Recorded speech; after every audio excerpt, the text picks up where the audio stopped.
Luke and Leia are dead on the floor. Bum, bum, bum. Next to them is some broken glass and some water. The only other one in the room at the time of their death was Chewbacca, but he did not kill them. So how did they die? Stick with me to find out and to learn why I use game-based learning in my classroom. This is an example of what I call 1-minute mysteries. They're also called brain teasers or lateral thinking puzzles. And I love throwing them at my kids every once in a while, especially on Fridays, because what I've found is that the best way to ensure that kids are excited about coming back to school on Monday is to leave them flying high on Friday. And I do this with a number of different game-based learning activities, some of which I wanted to share with you here today.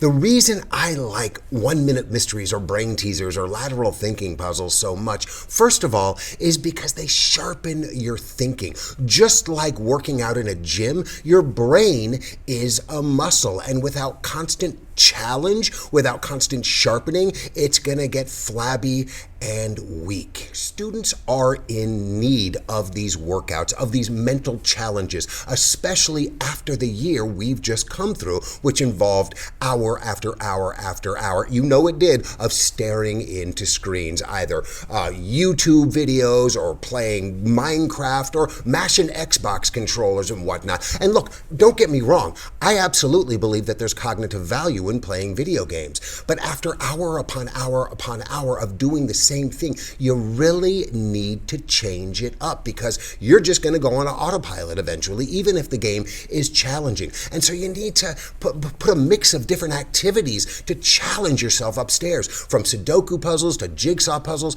crosswords, and brain teasers. They're just as necessary as moving from cardio to weightlifting to aerobics, etc. Lateral thinking, or problem solving from a more creative approach, can literally change the way you think. And the more practice you have with these kinds of puzzles, the more it's going to affect your ability to solve problems differently, more quickly, more creatively, more outside the box in real life. The creativity that can be cultivated by solving brain teasers can be then applied to other areas of education and life, from art to music to theater, and to also some of the harder sciences like math, where sometimes it takes coming at the problem from a more creative perspective to truly understand it. And what about Luke and Leia dead on the ground amongst the broken glass and the water? Well, they were fish, of course. The fishbowl fell off the table, smashed, and they suffocated and died. Chewbacca the dog saw the whole thing happen.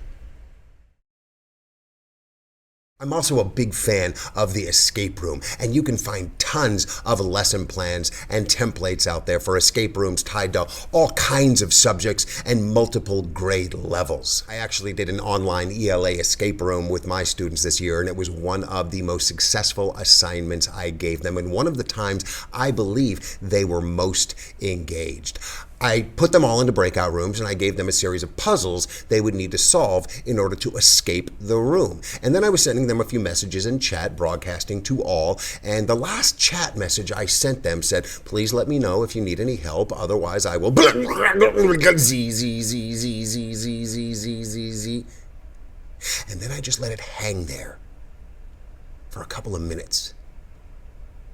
And finally, I went in to each room. I turned my camera off, so all they could hear was my voice. And I went into each room one at a time, and I said, "Mr. Youngren is not here anymore." And some of them were like, "Oh, Mr. Y, we know that's you. Stop clowning around." But even those ones, they were engaged. They were paying attention. They're like, "What kind of craziness is he up to now?" But other kids over the course of this, as it went on, got more and more upset. Because as it went on, I was telling them, the only way I will let Mr. Youngren free is if you solve the problems. And so now these activities, these puzzles, there's more weight to them. There's something at stake. Even if they don't believe it's a real situation, there is drama introduced into it. There is conflict, and there is something at stake, namely the freedom of their teacher. And so I guess that's a moment where we find out how much the kids really care about us after all. And then the next morning, I started class as this crazy sort of Hogwarts professor named Professor Crookleshanks, who I'll speak more about in the next section. And Professor Crookleshanks did not understand what was going on. Where is Mr. Youngren? Why is the room dark? I don't understand any of it. And the students had to actually assist him in putting them back in breakout rooms so they could solve the problems and free their teacher. Now, ultimately, Professor Crookleshanks was also taken captive, which just ratcheted up the stakes even higher and increased student buy-in and engagement even more. But in the end, it all turned out all right, because I came back as myself asking them, how was the substitute? There was no substitute. You got taken captive by this weird, creepy guy. I have no idea what you're talking about. The substitute came recommended very highly. I'm sorry that it wasn't a good experience, but I'm back now, so let's get on with our work. I'm already getting excited about the idea of an escape room next year when the kids are back in person. What I can do in the classroom with them here in person. The wheels are turning, the gears are churning, and for those of you creative types out there, you might be thinking along the same lines, already getting excited about the idea of using an escape room in your own classroom. Those of you who don't come from a more creative background, why not give it a try anyway? Because what it does is it keeps the students just a little bit unbalanced. That's what's great about game-based learning, is it keeps them guessing. It keeps them paying attention. They don't know what's coming next. Sure, it's great giving them a foundation of stability, but you also want to keep them off balance just enough to make sure that you've got their attention. And the online or in-person escape room is a great way to do that. When it comes to game-based learning, I could talk for hours on the subject, but the last thing I wanted to share with you today was the development of what I call Zoom-prov games. I took traditional theater games, improv games, and I tailored them this year to the Zoom classroom. Now, any of these games can be played both in person or online, and it's a tremendous way to get your students engaged. Now, when you think improv, you may think, oh, it's just funny people telling jokes or like a comedy troupe getting together and doing zany skits, but there's a lot more to it than that. And when used strategically, it can actually cultivate a community of people looking out for each other, having each other's back, and breeding a positive mindset, which I think is especially relevant in the middle school and high school classrooms when everybody seems to be excelling on being contrary with everybody else. With improv, you are creating a safe space for students to break through their comfort zones and find out that when they do, they're still okay, because we are cultivating this anti-bullying kind of environment where everybody is taking care of everybody else. Everybody is respecting each other's thoughts and listening to what each other has to say. Improv also helps develop outside-the-box thinking and creative problem solving, coming at situations from different perspectives than the straight and narrow approach you may have taken in the past. And when you begin to cultivate this safe space from day one, your students are going to be more likely to take risks and let their imaginations flourish and be more creative, because they know they're not going to be met with judgment, but they're going to be met with respect. And when they find out that they take those chances and on the other side, they're okay, and not only are they okay, but they're actually being applauded for the chances they take, then they're going to make bigger and bigger choices the next time and the next time. And the creativity is going to flourish, and the imagination is just going to build and build and build upon itself.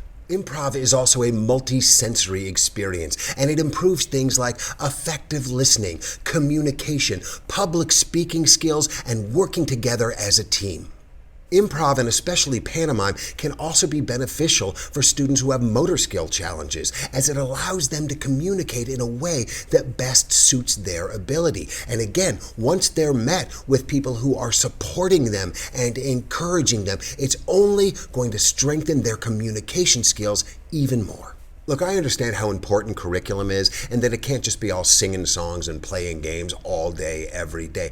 But try a game, try 2 games, try 3 games, try games that support your curriculum or not. Maybe the game is just fun and all it does is cultivate your classroom community and build relations between you and the students. There is nothing at all wrong with that, because until you can build those relations, until you can get them to understand that you're here for them and that learning can be fun, they are going to remain at a distance from you. But if you can keep them guessing, if you can keep them wondering what's going to happen next, then you can keep them engaged. If you got value out of this video, I encourage you to check out some of the other videos right here on Classroom Confidential. I have a ton of game-based learning ideas, including Zoom-prov and Funtime Friday games as well.